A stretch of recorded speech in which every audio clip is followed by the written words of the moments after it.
Eto, pakinggan natin to, ha. Mga dating miyembro ng Philippine Marines. Ninyo sa itaas na larawan ang hilera ng mga maleta na ang laman ay pera. 52 na maleta ito.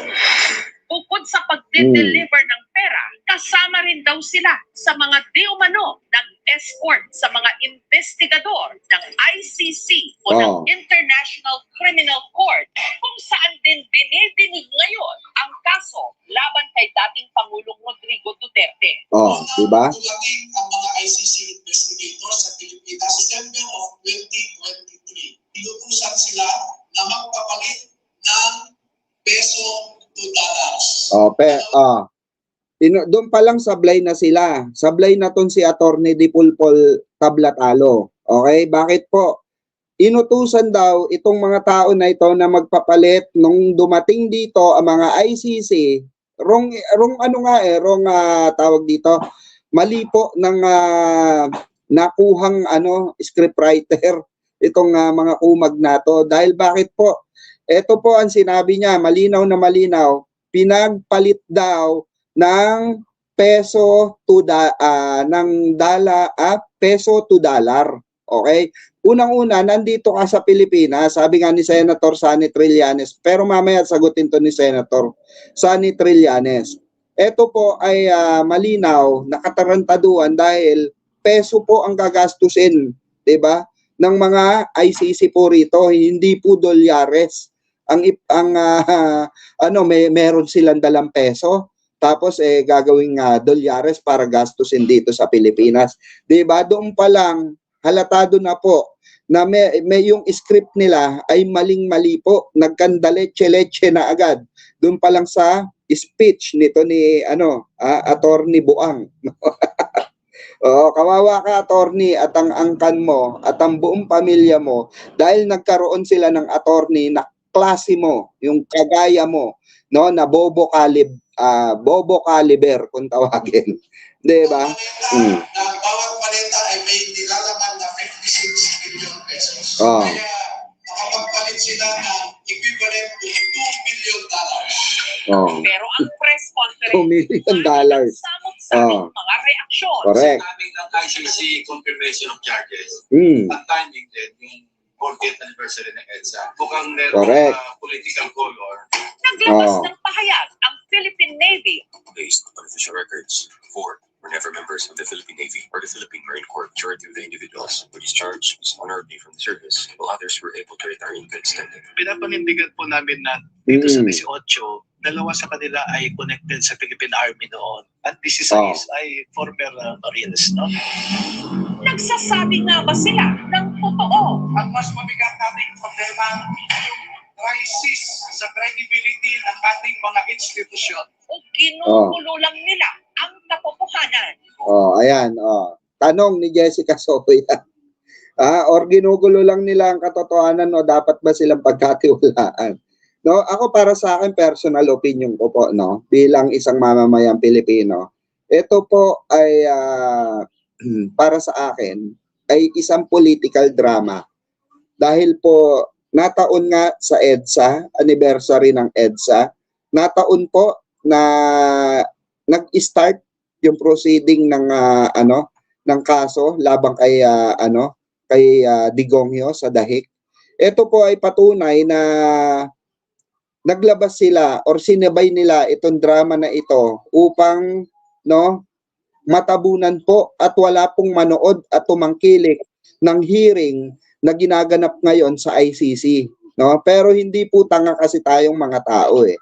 Hindi po tayo kagaya ng mga ibang didilis na tanga. Meron naman mga didilis na matalino eh, na nakukuha nila yung punto or pinupunto ng mga politiko na malinis magtrabaho, 'di ba? Hindi naman natin masisisi ang mga ibang didilis kung bobo sila kasi ganun na sila pinanganak siguro, 'di ba? Bobo na sila at hindi nila maintindihan yung mga simpleng arithmetic na kagaya nito na mga propaganda, mga political drama na alam naman natin na which is defensor mismo ay ginawa rin yung ganitong mga drama way back before pa, 'di ba? Hindi lang po ngayon gumagawa ng drama itong mga hinayupak na to, itong mga na ito, government official na kagaya ni 'di ba? Nila Chavit Singson, kagaya nila Mike Defensor, 'di ba? Hindi lang po ngayon 'yan, no? Napakahabang panahon na po na ginagawa nila 'yan ever since, no? Kaya po walang kasi-asenso ang mga distrito nila. Pansinin nyo, 'di ba?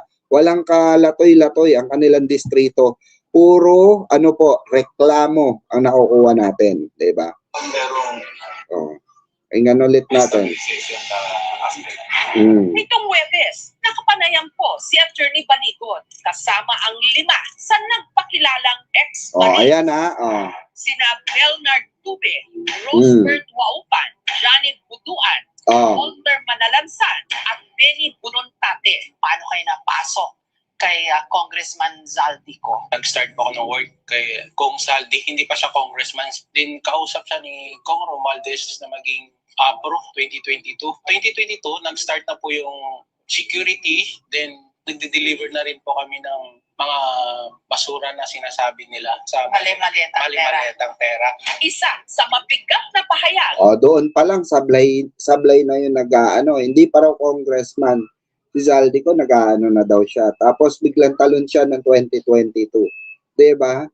So wala kaagad concrete of wala agad konkreto yung binitawang statement from the very start, 'di ba? Kasi pagka ikaw nagkwento ka, nagsalaysay ka, paano ka napunta within 2022, dapat naka-detail yan, naka-detalye yan. Hindi yung ipupukol mo agad sa 2022, sabi mo hindi pa congressman o hindi pa kongresista, naandyan ka na kay Zaldico, di ba?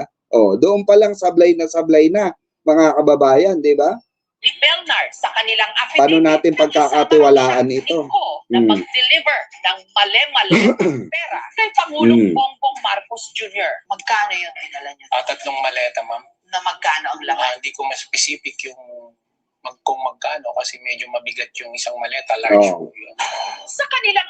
Imposible po yun, no, mga kababayan, na kung ikaw mismo, mga kababayan, nagde-deliver ng mali-maletang pera. Alam mo sa sarili mo, mali-maletang pera, tapos hindi ka sure kung ilan yung pera na yon, no? Kasi in the first place, kung magdi-deliver ka, supposed to be sasabihin sa iyo yan kung magkano yan.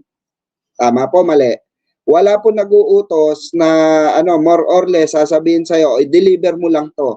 Huwag mong titignan. Yon na hindi mo alam na pera pala ang laman nun, 'di ba? Pwede mong sabihin na hindi ko po alam kung magkano kasi hindi ko naman po alam na pera pala ang laman. Pegador, wala kang kawala.